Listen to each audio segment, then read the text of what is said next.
backs. We're going to talk with cornerback coach Chris Franklin. We're also going to talk with safety coach Mike Dietzel, and cornerback John Blunt Jr. joins the show as well. That's what's cooking on today's Sports Stove Local Hour.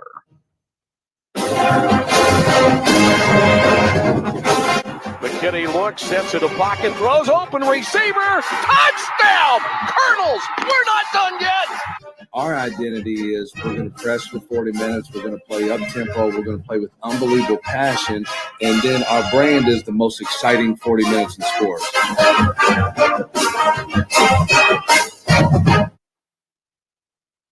Welcome in to an all-new edition of the Sports Stove Local Hour, presented by Mad Mushroom Pizza. Serving Colonel since 2016, Mad Mushroom is located right across the street from EKU's campus and is well known as the home of the original cheese sticks.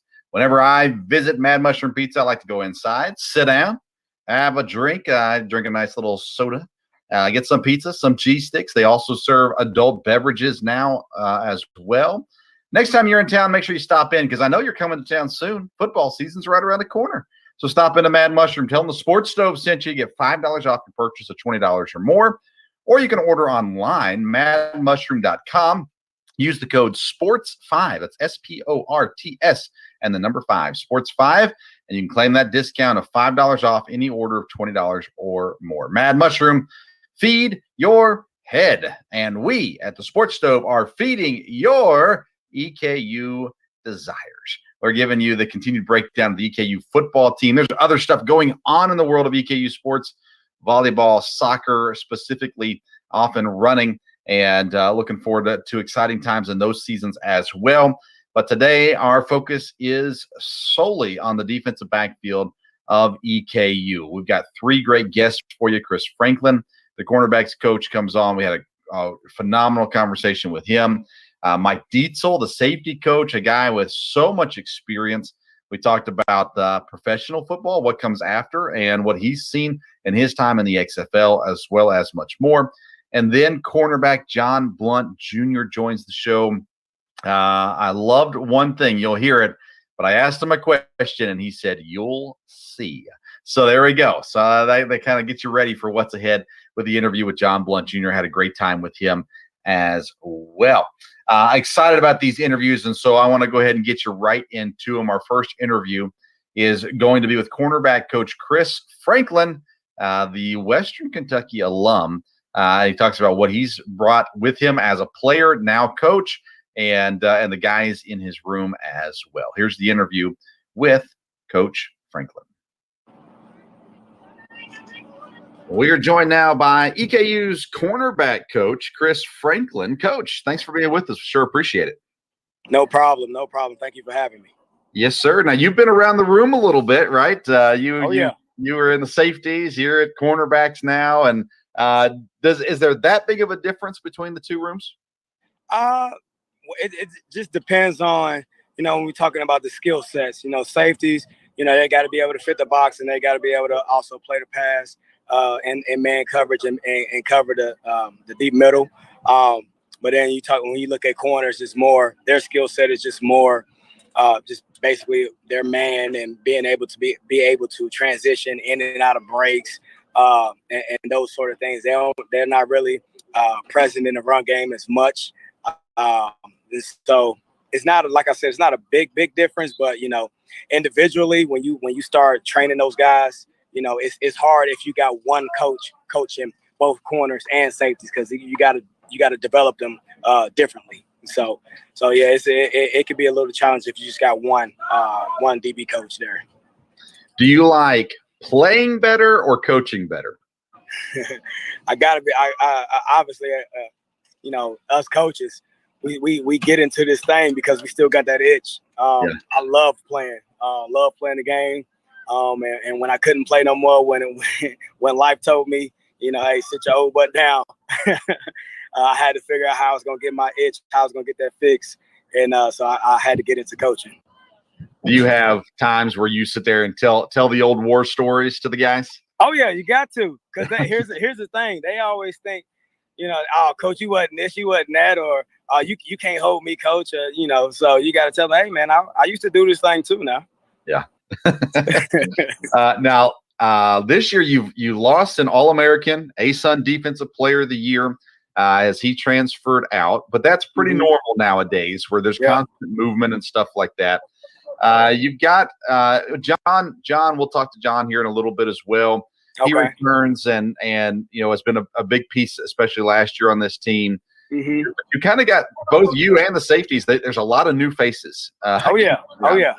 How are you handling in coaching specifically that constant transition of players?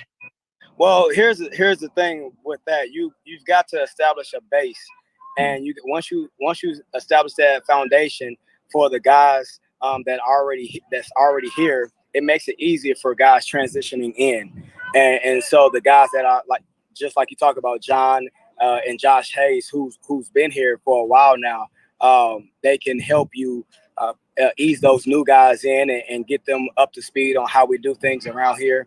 And our mentality, how we approach game day, how we approach practice, and things of that nature. How are those guys stepping up leadership-wise with the subtractions that you've had? Not just with the cornerbacks, but with the safeties too. There was leaders there, and now, and Joe, of course, Joe Sales is still there in the safety room. But how has that leadership grown, either with the guys that are still here or even the new guys that have come in? I think, for example, Josh and John. They both have stepped up in a major way this fall camp, and I kind of put them to the side and told them, hey, we lost some production there with Davion and the other guys that wound up leaving our program, but we still got you guys here, and we're gonna win with you guys, and we expect you guys to perform, and the guys that we bring in here to bring them along, and we can't miss a beat just because we lost some guys there. And so they've taken the challenge and they've prepared with a chip on their shoulder. And I think they've done really well this past fall. I want to talk about fall camp. Yeah, I want to talk about a couple of these guys. Let's start with John, since we are going to talk with him later. He started his career at Western, which you're familiar with. Oh, yeah. But John, it seems like, at least, again, I've told all the coaches this. I'm an amateur looking in from the outside. But John seemed to grow as the season went on last year, more productivity as the season went on and stuff like that. He's got good size, got experience now too. So when you look at John, was there one area that you're looking for a step up for him? Most definitely. Okay. Most definitely. So with John, me and the rest of the defensive staff, we just talked to him through spring and through this fall camp and told him, man, we want to see him get more physical. Like you talked about, he's got really nice size, and he's got some quickness. He's got some natural ability at corner and length, and he's a smart player. But he never fully, you would never fully see him be aggressive in attacking last year. And it really, because last year was his first time truly getting a lot of reps. John started out at McNeese, went to a junior college. Then I wound up recruiting him at Western Kentucky while I was there. And then when he left there, and I recruited him here. So he never really had a lot of playing experience. And so he grew, like you said, as the season went last year. He had his ups and downs, and we look forward to him, taking on that leadership role this year and being, like I said, a more physical presence for us. Yeah, last year he had 18 tackles, 8 pass breakups.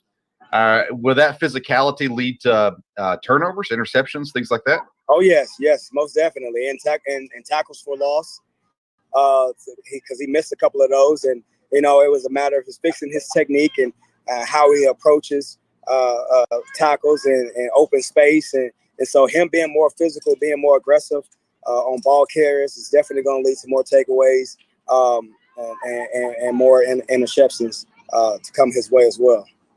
You mentioned Josh a moment ago, Josh Hayes. He started out at Purdue and has been now at EKU for a couple of years. Josh, again, decent size with them as well.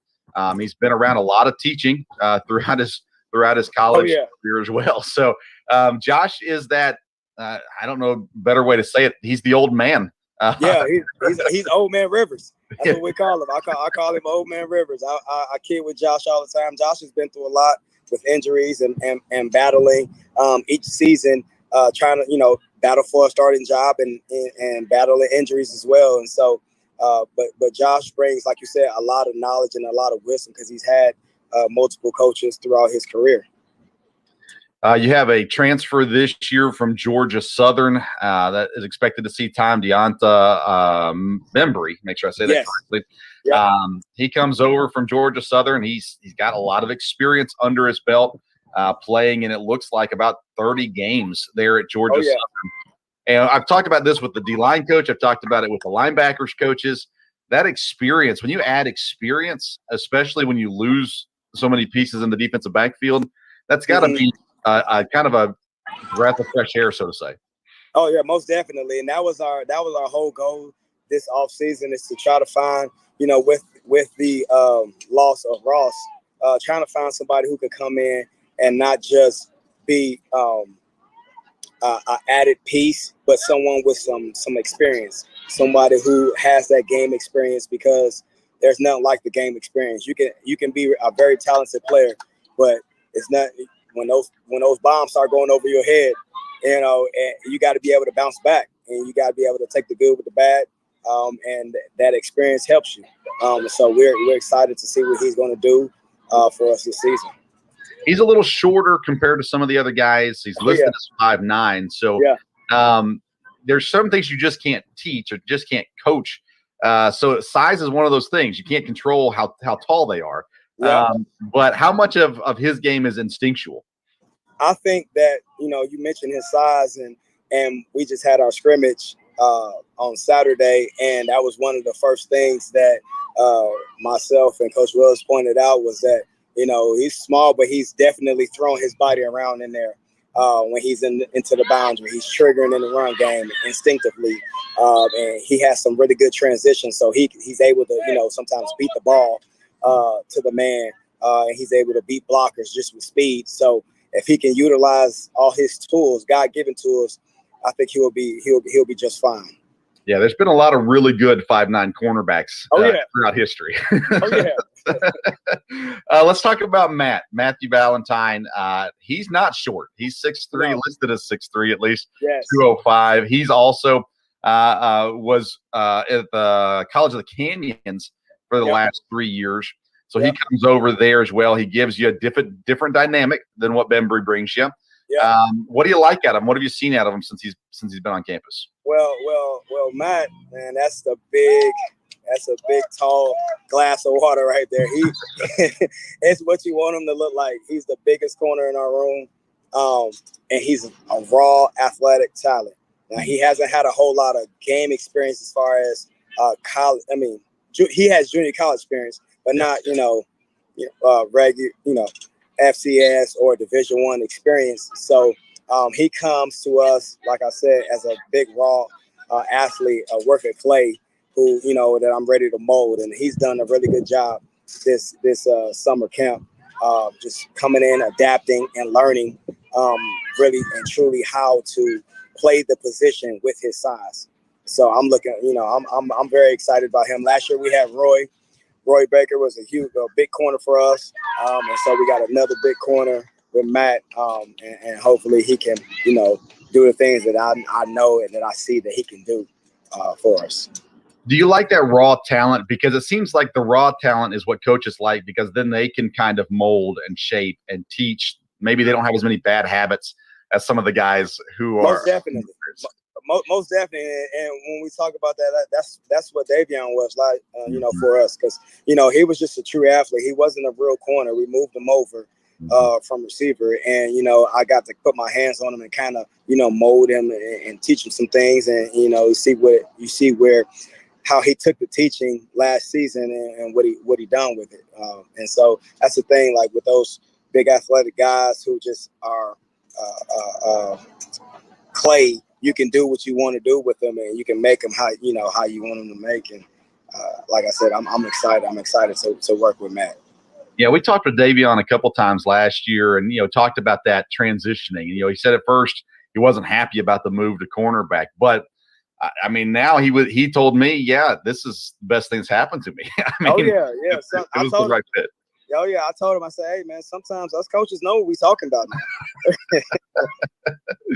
now." And kids want to be on the field, and it seems like if you tell them, "Hey, if you'll do this, you're going to get time on the field," and they tend, even if they're not super happy about it, they'll tend to do it because they know it's playing time, and that's pretty crucial. Right, most definitely.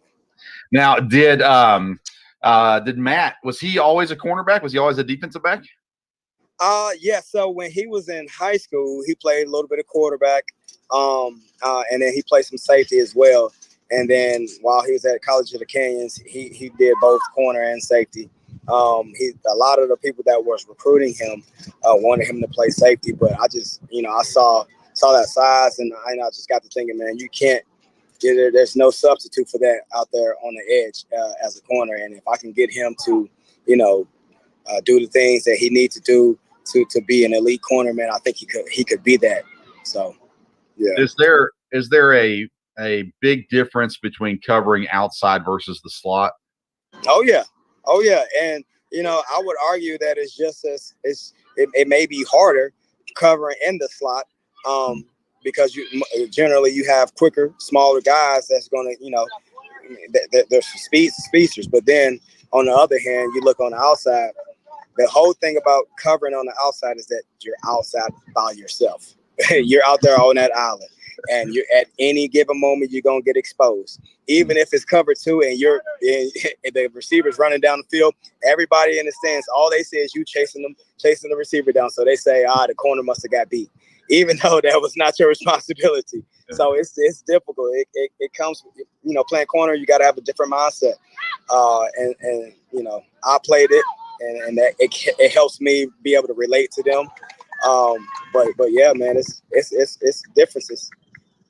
Yeah, it's one of those things you watch. Again, I'm slower. I've always been slower than dirt, so that was never an option for me to cover anybody. But nonetheless, there it is.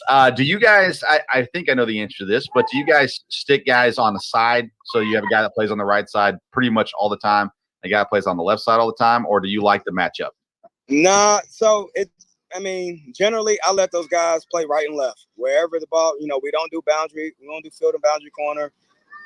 And so they just line up left and right. And, if there's a matchup throughout the game that we're preparing for, if I think that we need to exploit it or, something that we need to consider, then we'll say, all right, hey, I want you specifically on this guy here, or I want you to specifically work into the boundary. But for the most part, we hadn't done that. But you would love to have that option, and I think we do have that option with the amount of talent and the guys that we got to be able to say, hey, all right, I need my older, experienced guy always on such and such.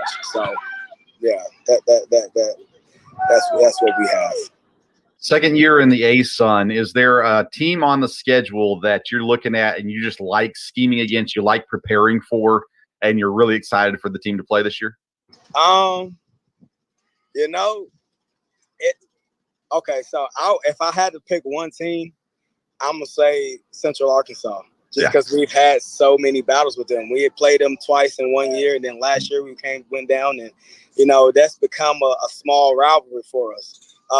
And I actually, because I coached before in 2017 and 18, I coached at Arkansas Tech, which is about 30 minutes away from Conway in Russellville, Arkansas. And so I'm familiar with their program, and the first year we played them, I knew some of the guys on the staff, and so I kind of like I like that matchup. Every year I'm looking forward to Central Arkansas, and their corners coach actually played for me at Arkansas Tech, so I like talking stuff to him. I was talking mess to him at the convention this past January. So we'll get into recruiting battles over guys, and I'm like, hey, don't go for the pupil. Go to the student. I mean, go to the teacher. Yeah. Come to the teacher, man. He was a pupil. That's great. But those guys do a really good job over there. They got a really good program, and I just kind of like that. I like that those battles that we've had so far. Love it. I close all my interviews with this question. We got a sponsor, Mad Mushroom, sponsoring the show this year. So I ask, when you're ordering a pizza, what is your go-to toppings? What do you got to have on a pizza? Man, definitely got to have pepperoni, and I love a good pepperoni and bacon and maybe some ham. Okay. On there. I shouldn't eat all of that. That's how I gain all this daddy weight. But that's what I love: pepperoni, bacon, throw some ham on there, and I'm ready. And I'm good. You got to splurge sometimes, right? Oh yeah. I love it. I love it, Coach Franklin. Coaching the corners again this year, and excited about what's ahead. You got a fun room, and some new faces for us to learn and get to know this year. But excited about what's ahead for you. Good luck this season, and thanks for being on with us. Thank you. Thank you for having me. Mad Mushroom Pizza is now a proud sponsor of the Sports Stove Podcast. Mad Mushroom, home of the original cheese sticks. Proudly serving EKU's campus, Mad Mushroom offers Colonel's amazing pizza, cheese sticks, wings, grinders, and so much more. Next time you visit, tell them the Sports Stove sent you, and you get $5 off any order over $20. Or visit online, madmushroom.com. And when you order, enter the code SPORTS5, SPORTS5, and you'll get that $5 off any order over $20. Mad Mushroom, feed your head. Welcome back into the show. Thank you to Coach Franklin for taking some time to chat with us. Sure enjoyed that conversation with him. I want to remind everybody that coming this football season, we'll have 6 live shows on game days, home game days for EKU. We're going to have lunch at Mad Mushroom Pizza right across the street from EKU's campus. And we're going to do a live show. Our first show will be in just a few weeks. For the first home game of the season will be at noon there at Mad Mushroom. We'll have live guests that are going to be coming on to talk about the EKU football season and the game ahead. We'll get fans an opportunity to join the show, give predictions for the game and things like that, and also a chance to win some prizes. And then we can also give you a discount on pizza. Mad Mushroom has been very kind to offer a discount to all those that come in during the show and have some lunch with us there. So looking forward to that. We'll announce our guests for that first show here in the coming days, working on getting all that finalized, and excited about getting a chance to meet you. Hopefully you'll come out to those shows and be a part of those. And with these early games especially, their kickoff time is 6 o'clock. So you can come have lunch with us. So it gives you plenty of time to get ready for your tailgate there before the game, and then be a part of the game as well. Our next interview is going to be with Coach Mike Dietzel, the safeties coach. He's been with the program now. This will be his 3rd season. And this interview is presented by All Around Roofing. All Around Roofing takes care of all your exterior needs, not just your roofing needs. They do roofing replacements and repairs, but they also take care of siding, windows, soffits, gutters, anything on the outside of your home. They're going to take care of you, and they have done the roof on my house. I've had others that have reached out that have used them since hearing them here on the show, and I've been very pleased with them as well. They do a great job. So you can find them on Facebook if you want to see some pictures of what they've done. All Around Roofing KY on Facebook, or you can call 859-489-5179 and just let them know the Sports Stove sent you, and they'll come out and give you a free quote. They'll take care of you. You will not regret it. So this interview with Mike Smith is presented by All Around Roofing. We are joined now by safety coach Mike Dietzel on the program now. Coach, thanks for being with us. We really appreciate it. Thanks for having me. We just talked with your protege. He said that you were his coach in college, Chris Franklin. And but you're one of the newer, so to say, staff members on this football staff. You came in a year after a lot of the guys. How you liking Richmond? How you liking EKU? Like it a lot. My wife's from Kentucky, so we're coming home. It's been a good opportunity to come back to Kentucky. I was up in Michigan and New York and Indiana after I left Kentucky before, and now had a chance to come back. So we're closer to family, so everybody's happy.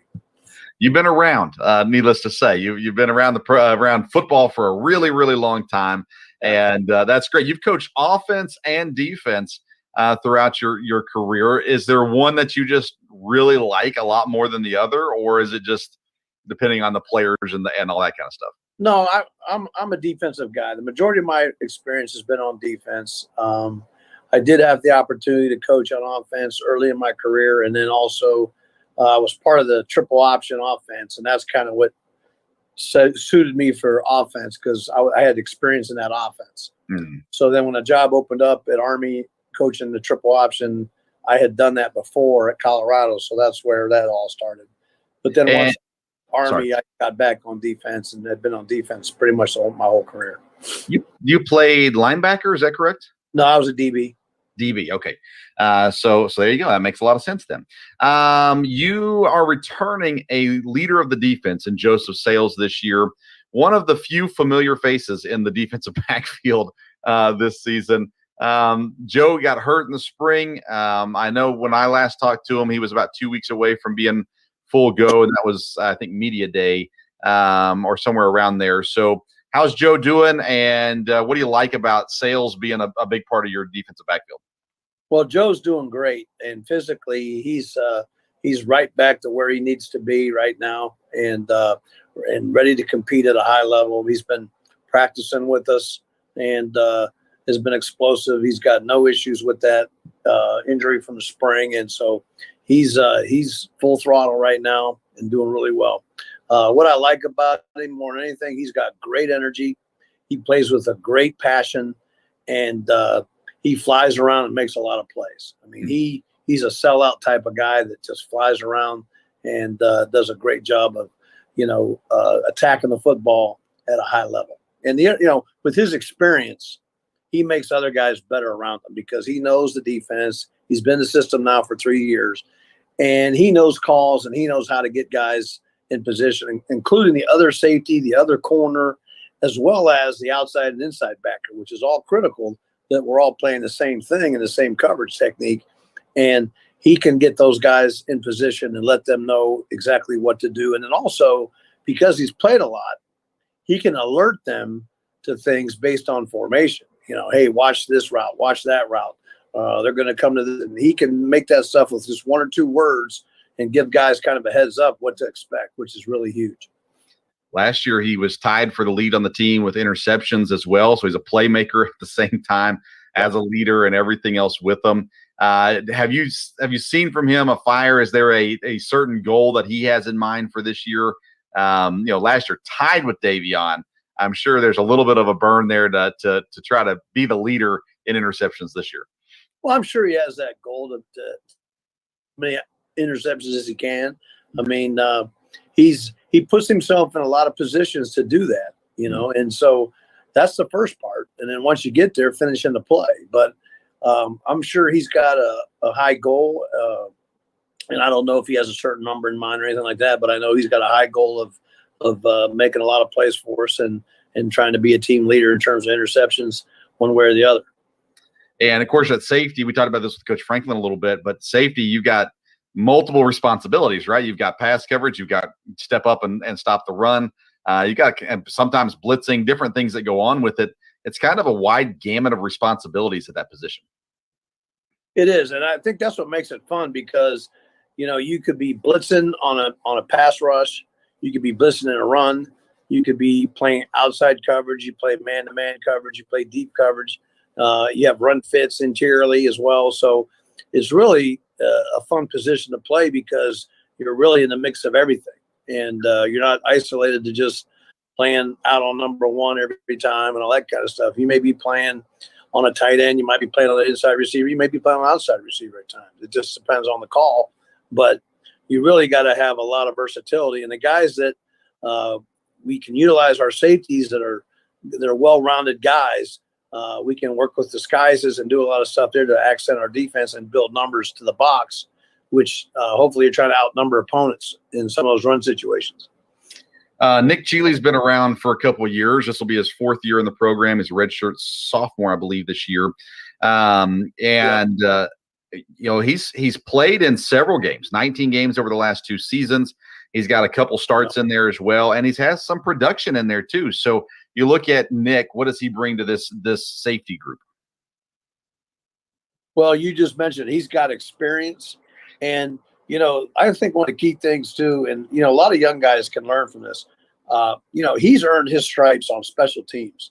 He's been a special teams war daddy for really a couple years now and done a great job with that. And then what that does is buy confidence with your teammates and also with the coaches that you're a reliable guy. And so he's done a great job with special teams. He's been a backup. He's also started games. So he's a guy that is a very valuable asset because he can play multiple positions on defense. He can play multiple positions on special teams, and he's a reliable guy that's going to do a great job wherever he's put and knows what he's doing in all those situations. So he's a smart player. He knows how to play a lot of positions, and he knows how to play them effectively. He fits that mold of the team when he can fill in that many voids for sure. That's right. Mike Smith is a guy that people are really excited about. He comes in from Appalachian State. I've talked with players, and there's an excitement about what he brings to the table. And again, experience, another term. We use this a lot when we're talking with EKU, because even if they're new, it doesn't mean they're not experienced. They come in with experience as well. Mike Smith, he brings that level with him. What do you like about him? Well, he's an explosive player. He's a really good athlete. He's tall and got good length, and he can fly around and make plays. He comes to us. He's originally from Florida, and he went to Appy State, and then he came to us, and we were really happy to have him. Like I said, he brings a lot of explosiveness, a lot of athleticism, and he's really flashed at times, and you're like, wow, that's pretty impressive when you see him do some things defensively. Another guy that comes in from a different school is Adrian Taff. He's didn't get any time there at Rutgers, but I personally think it's great to come from a big program like that. I think the lessons you can learn there are very special. You guys have some guys on the team that have been in some Power 5 conferences and things like that as well. Adrian comes with some pretty nice size as well. Not short, and he's not super skinny either. Adrian, what does he bring? Again, not a lot of experience necessarily, but he comes in from another program. Yeah, he does, and he comes from Rutgers, and he's got a really high track, background. His dad is a track coach. He ran track a lot. Then he went to Bergen Catholic High School. If you know anything about New Jersey, Bergen Catholic is a big-time football powerhouse, and he played football there and then went to Rutgers after that. So he's got some football background and a lot of success at those programs. And so he comes in, and he is a really fast player. That track really shows up at times in football where he's taking off and running. And you're like, man, he's covering ground at a high level. And so we've been very fortunate to get some really good athletes coming in here. We got, like you said, Adrian from Rutgers. We got Mike Smith. We got Jordan Marshall from Ball State. Those guys are all coming in and, have made a play only 1 year. But that experience that they have with those other schools can really come in and produce dividends for us because they understand college football. They understand weightlifting. They understand the schedule. They know what the college classroom is like, and they know what college football system is like. So then when they get here, that transition isn't as big. And a lot of these guys have great pedigree. They come from good programs. And then when they get here, we're real fortunate to have them and let them kind of show us what they can do here and hopefully give us a lot of productivity here. Yeah, you mentioned pedigree. Jordan Marshall did come from Ball State, but his high school career, he was pretty solid. He was a 3-star recruit coming out, first team All-State, first team All-District as a senior. He's got turnovers, lots of turnovers, a lot of good things that comes. And again, he's a good-sized kid too. He's no slouch when you could look at the size factor of the position that safety brings with you. And then Jet Hendrick is another guy from Tulsa that comes over as well. And again, I've heard good things about him. He played at Tulsa, several games at Tulsa for 3 years. And again, that's that experience, right? You bring in a guy that's a little older and a lot under his belt already. He's seen a lot. So how does that help the locker room? How does that help the film study? All those kinds of things.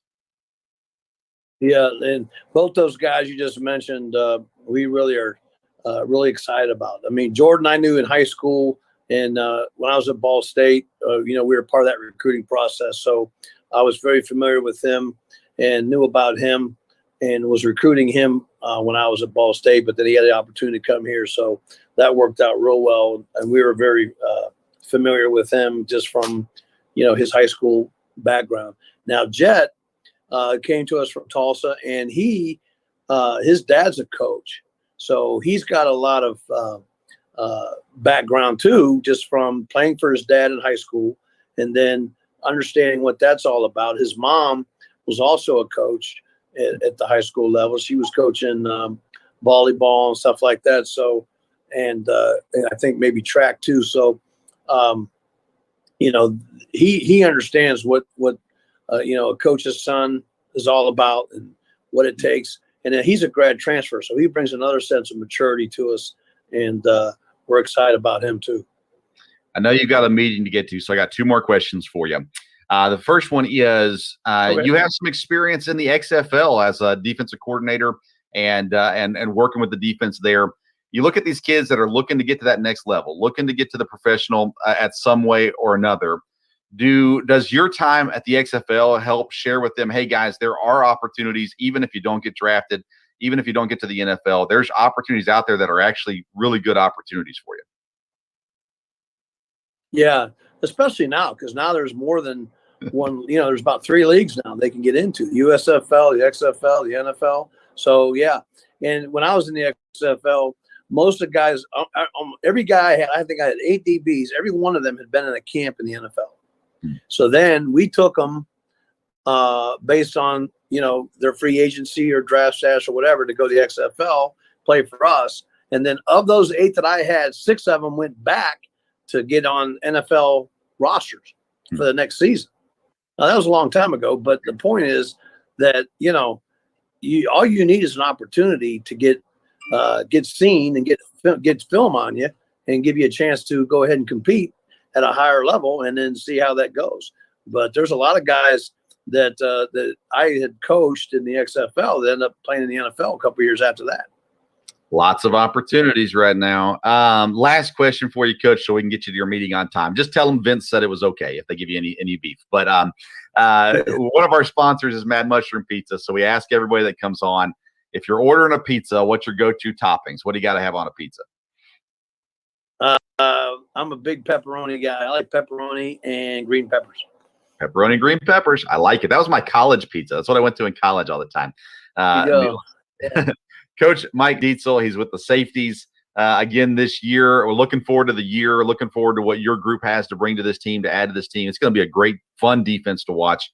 And so we're looking forward to what's ahead. Thanks for spending some time with us. We really appreciate it. Thank you. Appreciate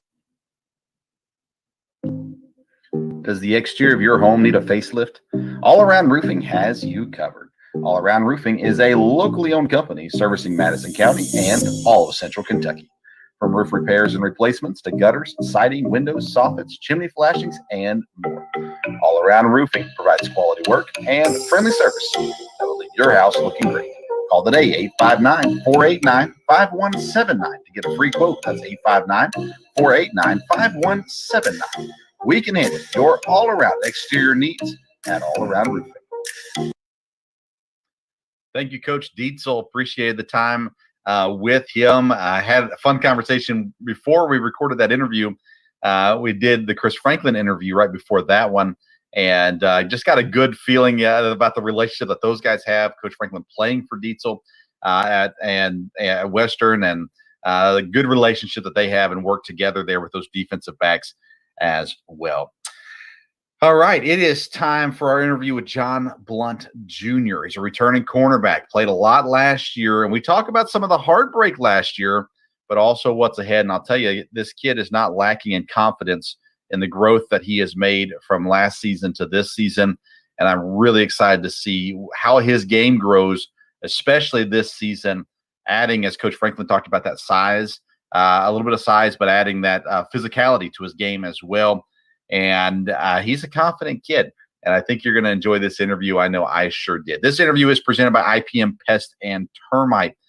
IBM Pest and Termite is Central Kentucky's neighborhood pest professionals. And again, I guarantee you will not go wrong with this company. I use them at my house. I pastor a church in Richmond, and I use them at our church as well. IPM Pest and Termite guarantees their services.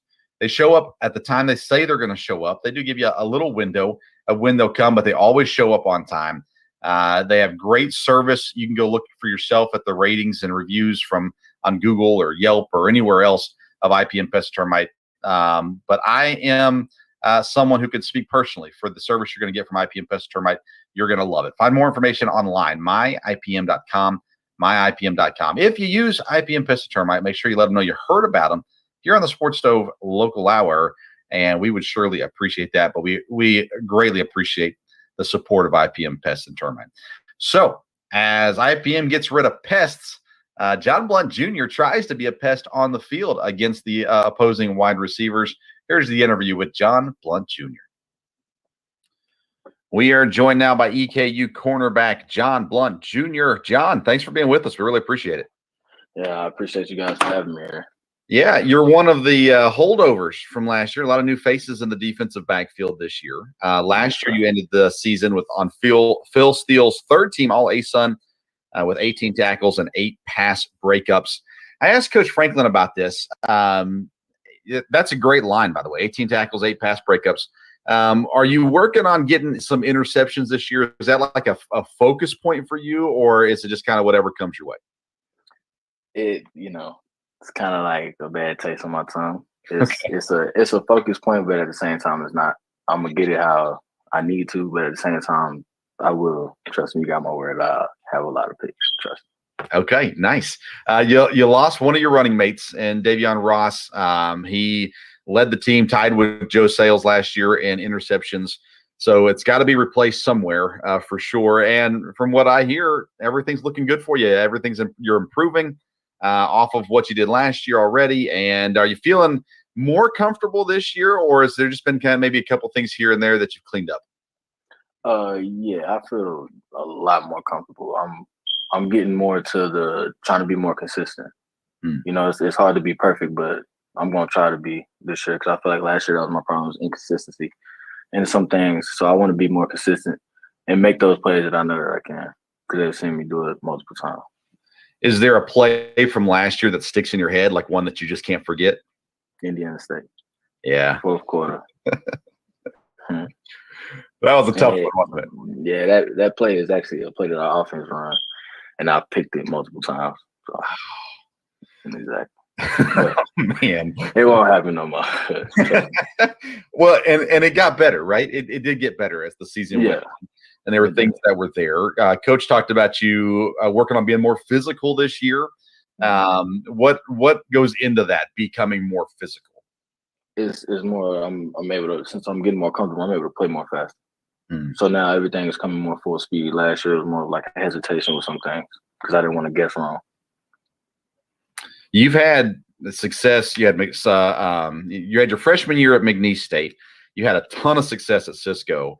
Then you went to Western, and I think Franklin, I don't remember if Coach Franklin said he recruited you at Western Kentucky or coached you at Western Kentucky. Yeah, he did. Okay, he recruited me there. Okay, and then you end up here at EKU. Ultimately, what brought you to EKU? Him. Okay. Him. Yeah. Because it's cold. It was still COVID, so I didn't get to take a visit.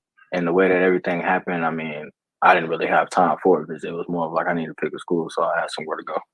And the other choices that I had really was kind of far. And since my family moved from Texas to be here, I was like, why not? I'm closer to home actually being here than WKU. Gotcha. Your family, where are they at now? They're in Lexington. Okay, perfect. Yeah, so they are very, very nice and close. Talk about the game day experience at EKU. Last year, for EKU crowds, it was good crowds. I know the anticipation is they'll be better this year as well. They added some flair last year with the lights and some different things. What's game day experience like at EKU? It's very different from me because it's more of a campus feel. It's more of that type of energy compared to being in the South where it's more band, It's more band, more music type of feel more than you feel the people. When here you see everybody, like alumni, even the cheerleaders on our way to the walk down, the older players that from back a long time ago with the winning successful teams coming back to being with us in the locker room. That type of feel I never really had like my first 2 years. What kind of impact does that have? Having those old guys come in and talk about the history of the program, the success of the program, stuff like that. Because I'm a long ways away from your age. It's been a while since I was your age. So what kind of impact does that have, having those guys come back and talk with the team? You see them at practice and things like that as well. It makes you want to play harder. I don't know why, but it does when you hear them talk about like their success and like the field that it needs to be on the field. Like when you play in that stadium, it kind of brings a different energy out of you. It's almost it's almost like it's a matter of pride. Coach Wells says that a lot. Yeah, he likes that one. He likes that one for sure. You look at the schedule. It's a very tough schedule this year. It's not a pushover schedule for you guys. Is there a game on the schedule that you have circled that you're really excited to play, an opponent that you're really looking forward to playing? Eastern Michigan.